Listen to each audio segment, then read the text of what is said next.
Hi, I'm Christina Vanderwater, and this is the Bouncing Off the Walls Resin Art Studio.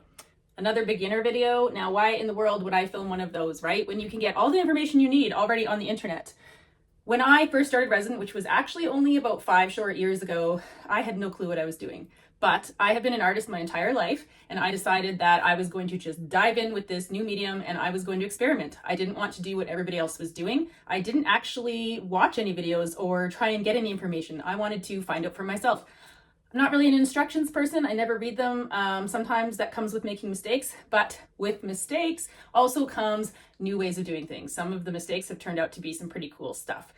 I know that when I first started, that taking the A part with the B part and putting them together for the first time was really scary. I didn't know what was going to happen. I had never done it before, and I want you to get past that point. That scary, I want to start, but I don't know where to start. I want you to get past that point. So this video is all about jumping in, not worrying about what mistakes you make, but I want you to play with the resin. I want you to play with the colors. I want you to experiment a little and just get an idea of how it feels. Because once you get past that first pour and you have a bit of an understanding of how it works, you're going to have a lot more confidence to try other things. And my goal in my videos all the time is to give people the confidence to try new stuff, experiment, develop new techniques, make mistakes, try again, and who knows what you'll come up with, because the creativity in this is way more fun than the technical side. So let's go make some coasters and maybe some mistakes along the way and see where it goes from there. We are going to make some coasters. I have a few options that we're going to be doing so I can show you the way that the resin works on wood.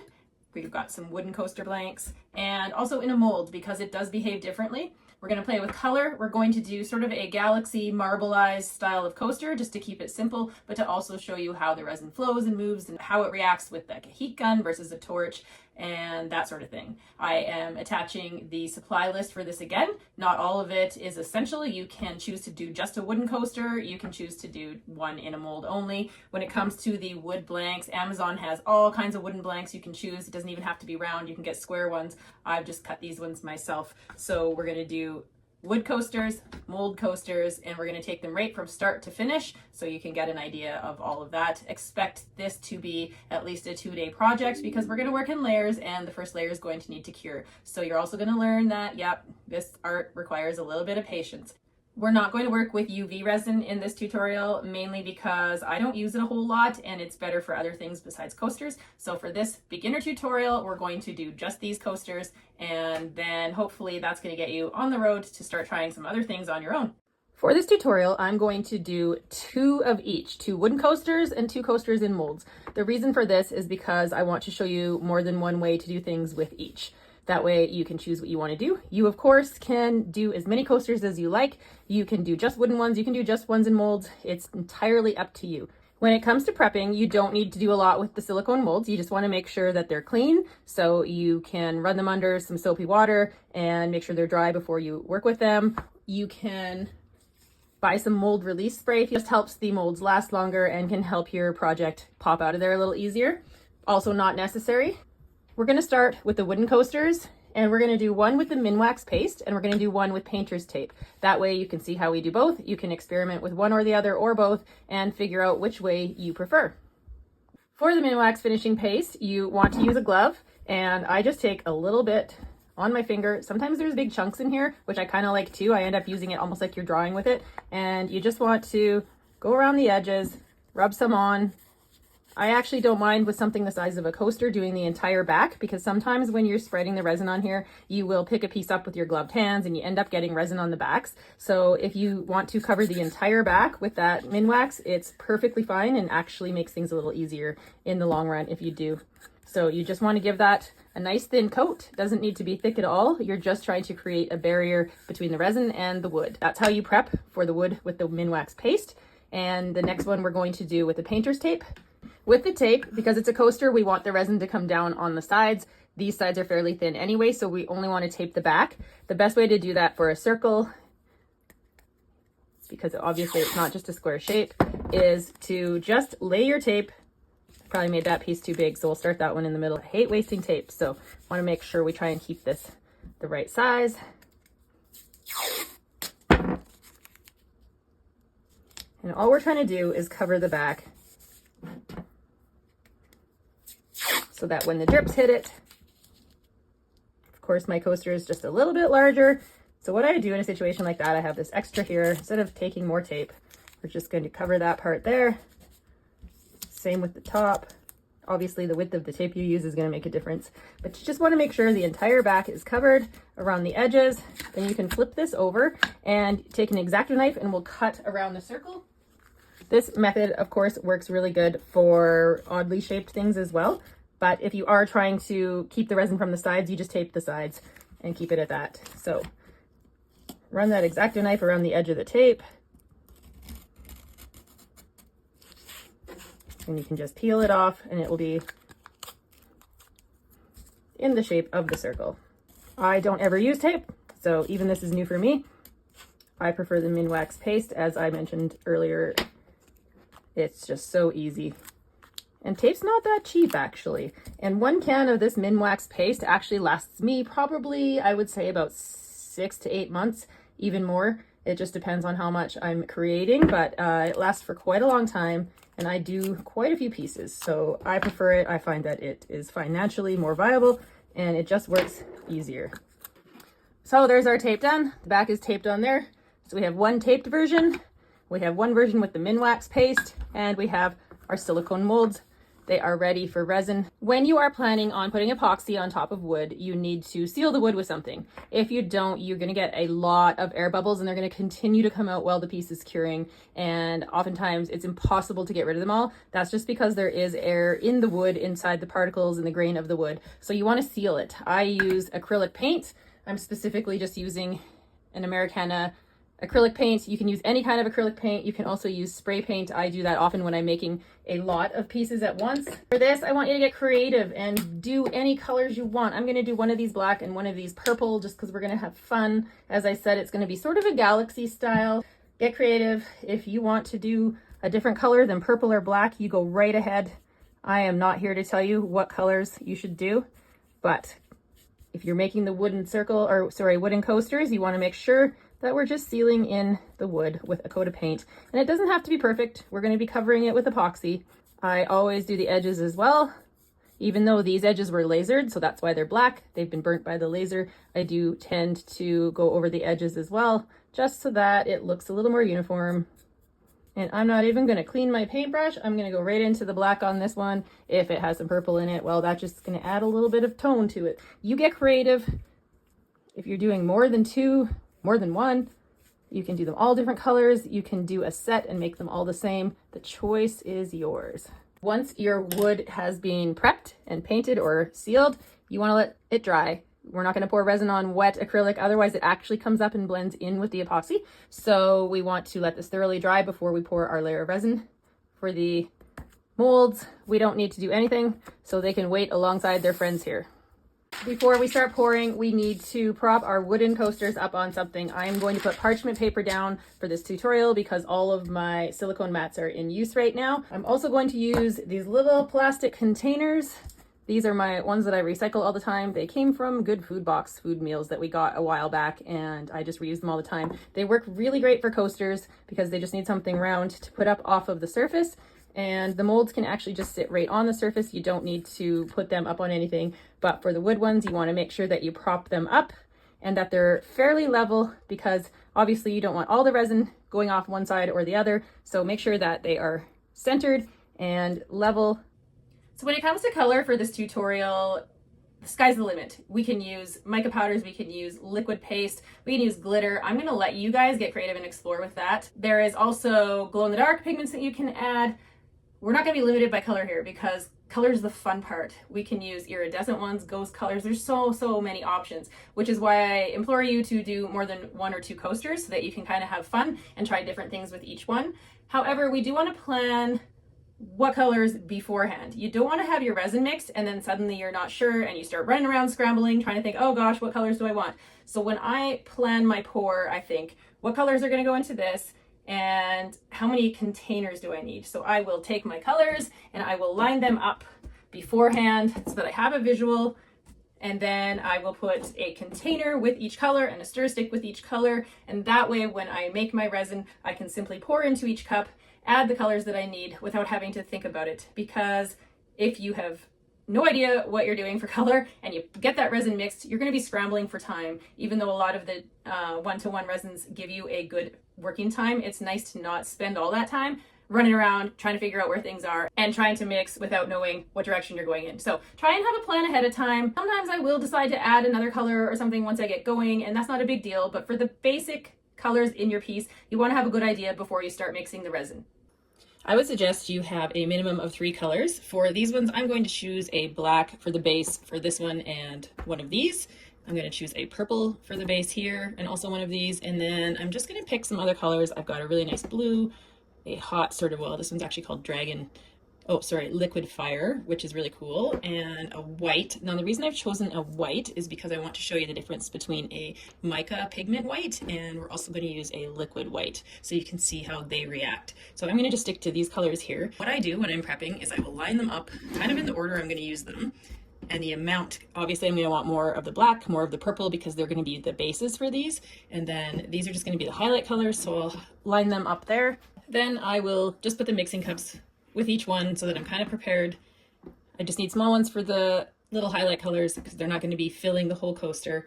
Now these ones are going to need more. I put my main mixing cup, and remember your main mixing cup is one that you're going to be able to mix one of these colors in. So I will put that by the black, that one by the purple, and then have enough stir sticks ready to go. So I'm not running all around trying to find things when I'm already started mixing.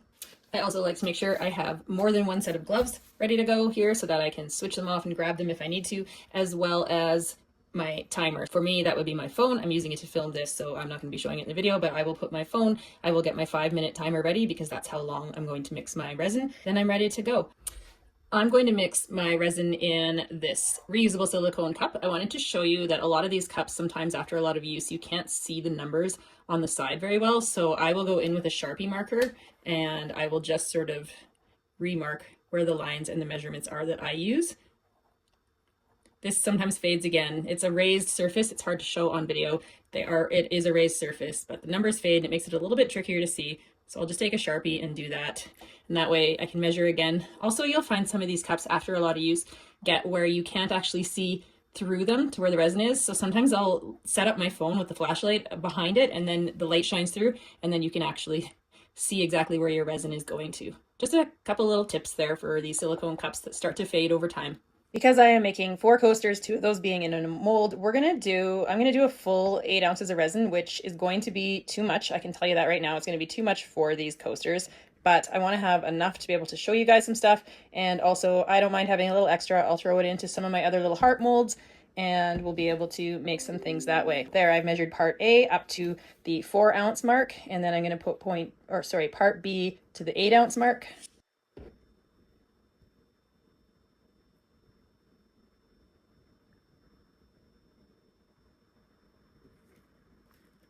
Then we're going to mix this for 5 minutes.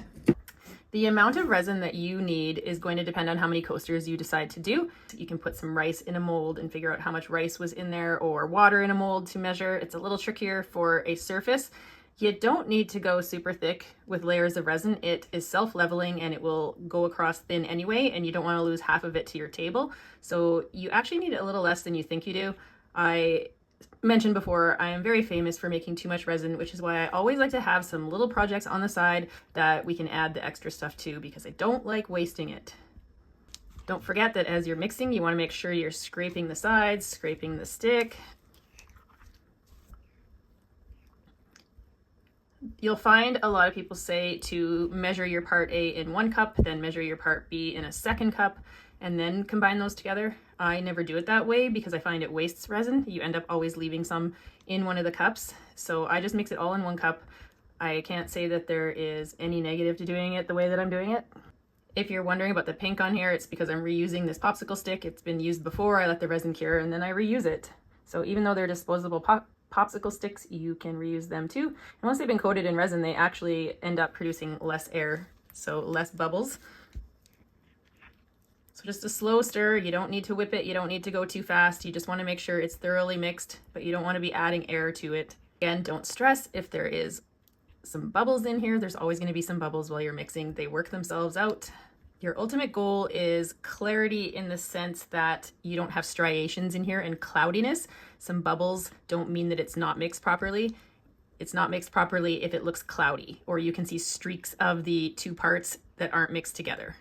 Once our resin is thoroughly mixed, we're going to divide into our cups and mix our colors. How much you want of each color is going to be also entirely up to you. I'm just doing a little bit of the smaller cups, or sorry, a little bit of some of the highlight colors, I guess you could say. You just pour enough into each cup for what you need of that color.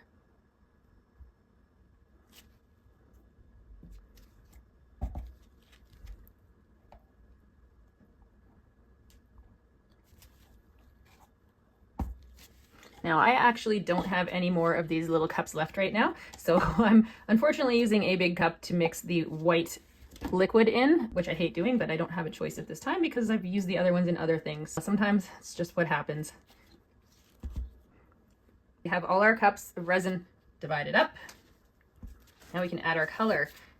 I'm going to start with the black. Again, how much color you put in is a little bit of a guessing game. You don't want to overpower the resin to the point where it can't cure and it changes the consistency.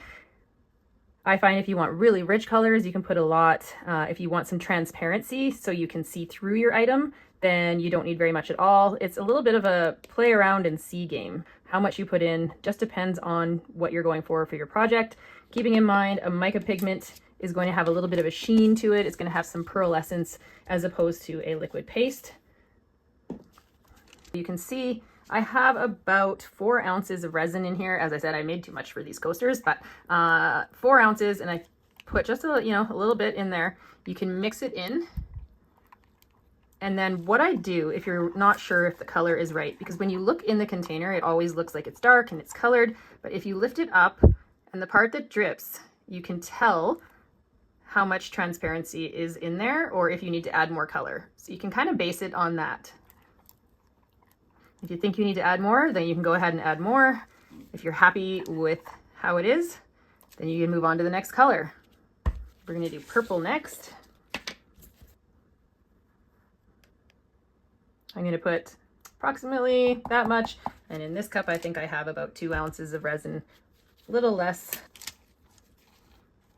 And you do want to make sure that it's all mixed in. It's easy to not mix properly with the colors, and then you're going to have streaks in there. You don't want lumps either. If it's a good mica powder, it shouldn't have lumps anyway, but you want to make sure that you mix it in well enough so that it is incorporated into the resin properly. So I still always scrape the bottom, scrape the sides. Again, test it to see if it's the right shade. And in case you're wondering, yes, you can mix colors together. So if I wanted to take my pink and my blue and put those together in one and make an interesting purple, you can definitely do that. With these little cups, obviously it's a little bit of resin. You don't need a lot. This is a white powder. It's not a mica powder. It's pure white. So it's just going to kind of come out as a solid white. But I want to show you the difference between the liquid paste and a powder. The powder is going to be a little bit more transparent. You're going to be able to see through it more. It's still going to look a little bit pearly. I would suggest not using a powder if you're going for ocean waves. It blends into the rest of your ocean too well, and you're not going to get that nice cell lacy look that everybody goes for. So there is a powder white. You can see it's quite pearly. And we're going to do the liquid white in here. Now the liquid colors are quite potent. You don't need a lot. You can do 1 or 2 drops and it's usually sufficient.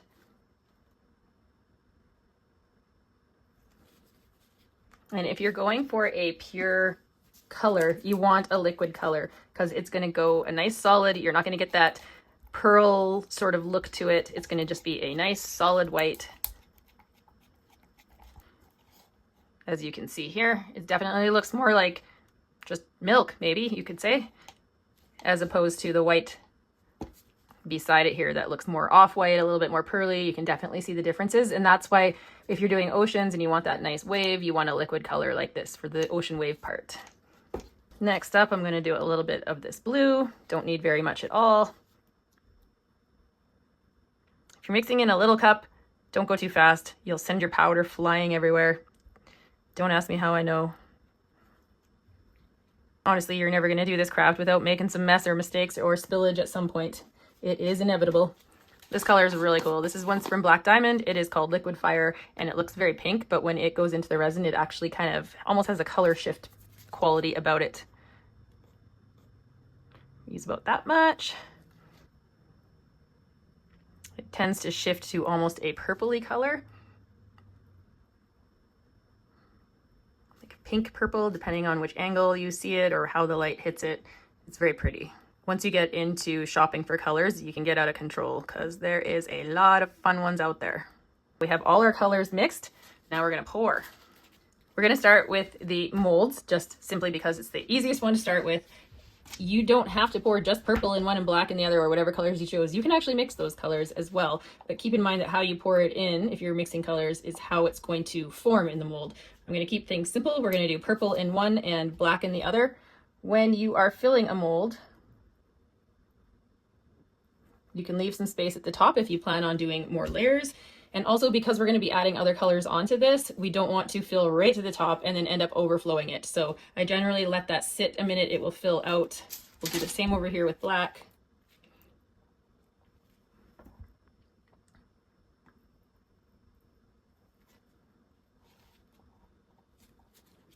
And you can see it will go to the edges. If not, you can kind of move them around. You can use your stick in there and push the colors around. If you think you need more, that this is too thin, you can always add more.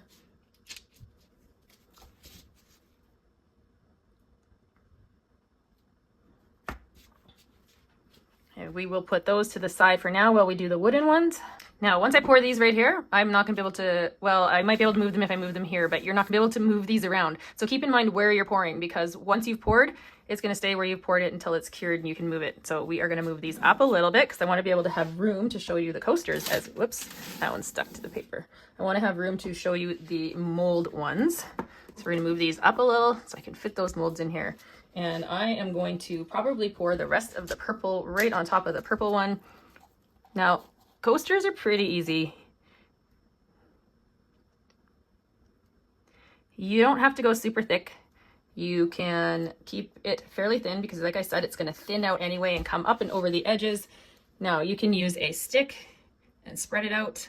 I am a very hands-on person, so I will generally use my hands and do this, especially with something small like a coaster. It's light, so if you don't have your other hand here, you're just going to be pushing it around. It might fall down off of that surface. So I will take my hand and get right in there. Make sure you're wearing gloves, because I also want to smooth it around the edges. I don't just let it drip down over the edges, because then you can get some ridges sometimes. So I always take it, make sure the whole surface is covered, set it back down again, and just make sure everything's covered. Now my gloves are dirty. This is where I go through a lot of gloves. I take them off and put a new pair on. Now we're going to put the black on here. You certainly don't have to keep a solid color for either of these as well. You can mix them up, pour a little black and purple together, or whatever colors you've chosen. You don't need to keep one color or the other. You can get completely creative here. I'm trying to keep it simple for those of you that have never done this before and you're learning. So you can also take the stir stick, make sure that the resin's around the sides. I find some of these light objects are just tricky because they want to move with your fingers or your tools. Because they're so light, they fall off of their stands. See, just like that. And that's not a big deal. Just pick it back up. I do it all the time. Make sure it's on the edges. Now, at this point, I don't worry about the bubbles because we're going to go over the whole thing in the end. I just let them sit. We're going to put our other ones back in here. And we're going to show you how some of these things behave. If we're going for a galaxy, we want sort of nebulas, a sort of marbling look, you know, that Milky Way. I will do things like, you can take this, I find in little cups like this, it's a lot easier to put colors on. You can take it in a cup and just pinch it so you're getting a little bit at a time. You can come right across and do like little squigglies.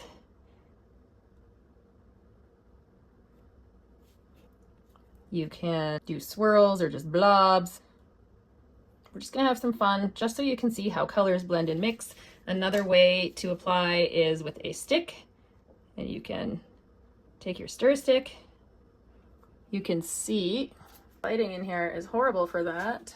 I'm going to move these out of that light that is shining on them in hopes that you can actually see them better. This color might not show up as well on the purple, but let's give it a go. So you can take your stick. You can just pat it on there, swirl it around. This color is actually kind of cool on the purple because it has its own sort of purple hue to it that's different. So what you're going to find with a coaster mold is that in any mold, because of the edges on it, the resin wants to move into the center. So I will often pull things out to the edges. As it cures, you're going to find that your colors shift inward. So you're not going to have the same look that you will on a surface like this. These I can get how I want. I can walk away, come back the next day. They're basically how I left them. In a mold, things are going to move. It's really going to take a little bit of playing around to get used to that and how it works. I see a lot of people that set up these really pretty designs in a mold, and then of course they're wondering why things changed. And it's because there's tension when the resin starts curing. It moves in, changes what you had. If you want now to go in with some blue, you can go right over top of the other colors you had. We're going to keep this one just sort of a, I don't know space terms. This is going to end up looking like a Milky Way. This one we're just going to blob resin on here and there. You can use alcohol inks. At this point, put a little bit of alcohol inks on. I'm going to take this blue and go right across so you can see how it's going to move later. This one we'll use a stick. You can actually swirl it right in with your purple if you want. The whole point of these coasters is to just play with the resin, get a feel for it, see what it does. Until you actually start doing it, you're just going to be worried about it.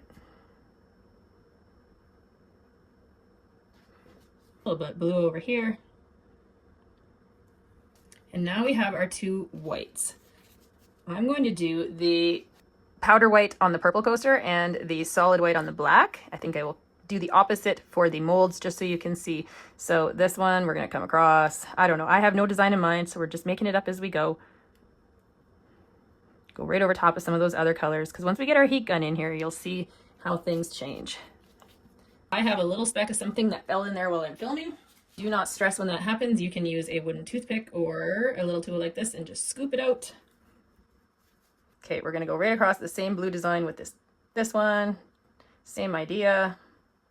Keeping in mind with a mold, the other side that you take out, the side that is the bottom now, is oftentimes going to be your front. It's going to depend on the mold. It's going to depend on what you're making. In this case, this will be our top. We're going to put another layer on this after this layer cures.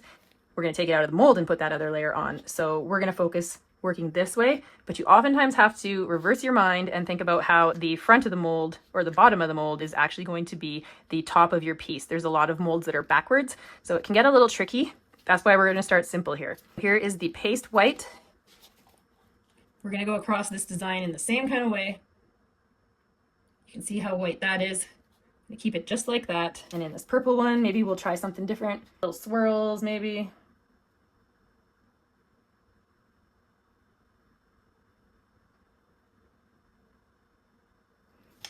Okay, so we put all our colors in. They don't look like a whole lot now. This is where your heat gun's going to have some fun. If you have resin on your gloves and you want to grab your heat gun or your phone to film, anything like that, I suggest changing your glove. Some people will wrap saran wrap around the handle of their heat gun to keep the resin off, because you know what, you do get sticky gloves and you end up grabbing things. Sometimes you're not paying attention and things get covered. It's a messy craft. I'm going to use the heat gun. I'm going to put it on to high, and you will see with this heat gun, you can push the resin, manipulate it. It's going to spread out. You're going to get little areas that create almost bubbles and cells. You're going to get areas that blend. It just takes practice playing around and figuring out what works for you and the look that you're going for.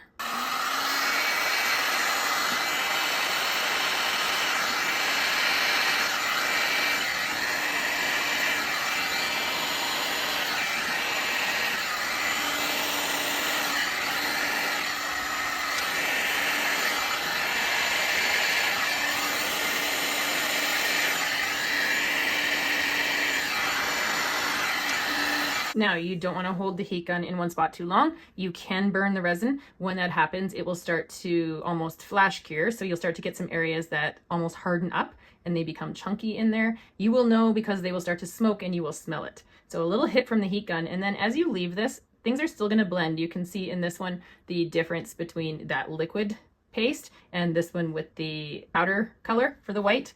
And if you don't like it, if you're not happy, like this looks too defined there, I can come back in.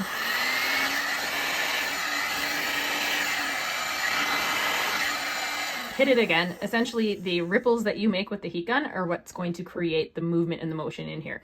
Now, with your coasters that are in the molds, you don't want to use a heat gun in that sense. You don't want too much heat on a silicone mold. If you apply a lot of heat to the silicone mold, you are going to actually end up burning your resin to the mold and have a hard time removing it. You're going to wreck your mold and your project. I don't recommend doing that. With something like this, I would get a tool like this or a toothpick. You can even use the popsicle sticks, and you can just get creative and swirl stuff around, keeping in mind that as it cures, it's going to move on you. But that's part of the fun of resin, is you have to expect the unexpected. You can get a really pretty pattern like that. Just have fun with it. Swirl the colors. If you want to add more right now, you can. With these ones, we're going to take them out of the mold. We're going to put a second coat on them. So I always consider the first coat kind of that background depth. You're going to see it through the second coat, but it's not the predominant one. Once you're happy with how it looks, we want to get rid of bubbles. With the wooden coasters, you can just simply hit them with the heat gun a little bit again if there's still a little bit of bubbles there. And you can see on these, with these ones that are in the mold, you can remove bubbles easiest by having that rubbing alcohol in a spray bottle and just give them a little spritz. And that actually brings some of the bubbles out. Now you don't want a whole ton of this. If you put too much on, it actually creates sort of a slimy little coating on the top. For now, that's our first coat. You can see with the wooden one that they've still moved, the colors have still blended even after I've been done with the heat gun. So always account for the fact that things are going to change as they cure. That one developed a bunch of cells. And these ones, these patterns are probably going to move a little bit as they cure, and I'm going to show you that tomorrow once they've cured and we're going to start the second coat. You'll see how different they look. So be prepared for that as well. But there's our first layer. I hope you had fun with yours. It's really easy to want to keep playing, keep playing, keep playing. I find that sometimes if you muck around too much, you end up with something you don't like. Sometimes it's best to just say that is perfect right now as it is, and we're going to stop. And that's where we are going to stop. This is now going to need to cure overnight. At this point, you might be wondering about cleanup. When I am going to be doing another coat, I kind of walk away from everything. I will clean up in the morning. I find cured resin is way easier to clean off of the silicone cups. I had extra resin here, so those I did empty into some projects that I had on the side, and then I've just left everything sitting on my table, and I will come down tomorrow when it's cured and I will clean it up without getting sticky everywhere. If you're trying to clean the cups while they're still sticky, it's too much of a disaster for me. I would prefer to peel off cured resin and be done with it. So I walk away, I leave everything sitting on the table. If you don't have that option, then you might have to do some cleaning right now, but not me. I wanted to come down and show you how things changed. This is about an hour and a half later after pouring, and you can see how the colors have really mixed and blended and moved inside of these molds as well as on top. Resin is a fluid art. You have to wrap your brain around the fact that fluid means it's going to move and change and shift and blend.